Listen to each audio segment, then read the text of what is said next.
Assalamualaikum warahmatullahi wabarakatuh. Alhamdulillahirrabbilalamin.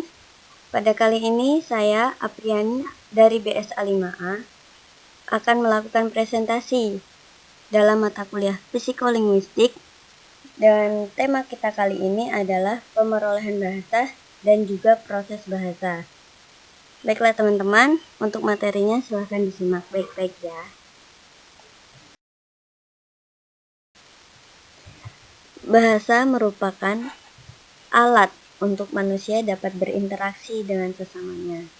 Nah, bagaimana manusia itu dapat memperoleh bahasa?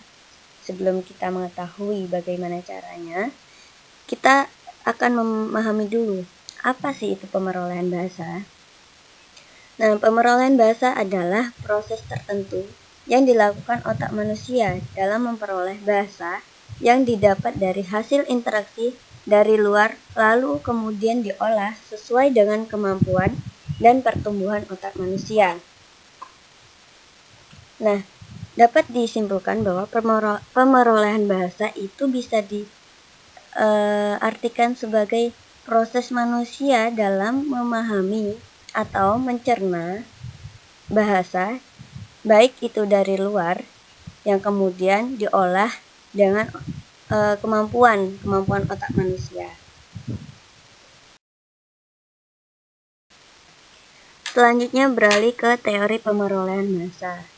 Dalam teori pemerolehan bahasa ini ada 3 teori, yang dimana teori pertama yaitu teori behavioristik, adalah aliran psikologi yang mempelajari tingkah laku yang nyata yang dapat diukur secara objektif.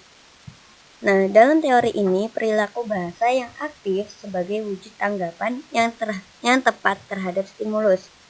Jadi kemampuan pemerolehan bahasa ini bisa didapat dari maksudnya diwujudkan dari tanggapan yang tepat terhadap apa yang sudah dicerna.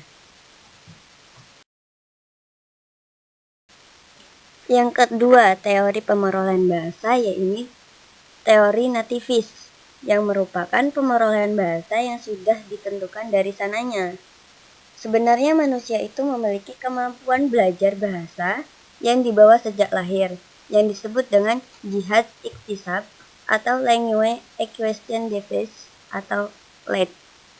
Jadi teori nativis ini bisa disebut sebagai natural karena memang manusia sudah memiliki kemampuan belajar bahasa sejak lahir.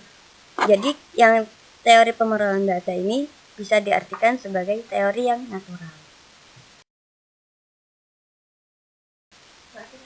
Yang selanjutnya, teori pemerolehan bahasa yang terakhir itu ada teori fungsional, yang merupakan pemerolehan bahasa yang masuk kepada diri manusia untuk diproses dan diberikan pemaknaan tanpa mengindahkan struktur. Jadi manusia mendapatkan bahasa itu sebagai fungsi bahasa kan untuk berinteraksi. Nah, dari interaksi itu masuk pada diri manusia, kemudian dia memproses bahasa itu pemaknaannya tanpa mengindahkan struktur. Jadi sesuai dengan kepahaman dia sendiri.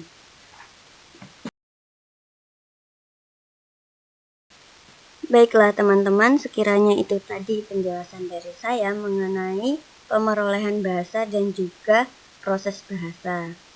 Untuk tanggapan yang lain atau ada penambahan yang lain, silakan teman-teman untuk memberikan terhadap saya dan akan kita diskusikan bersama-sama dalam kesempatan yang baik ini.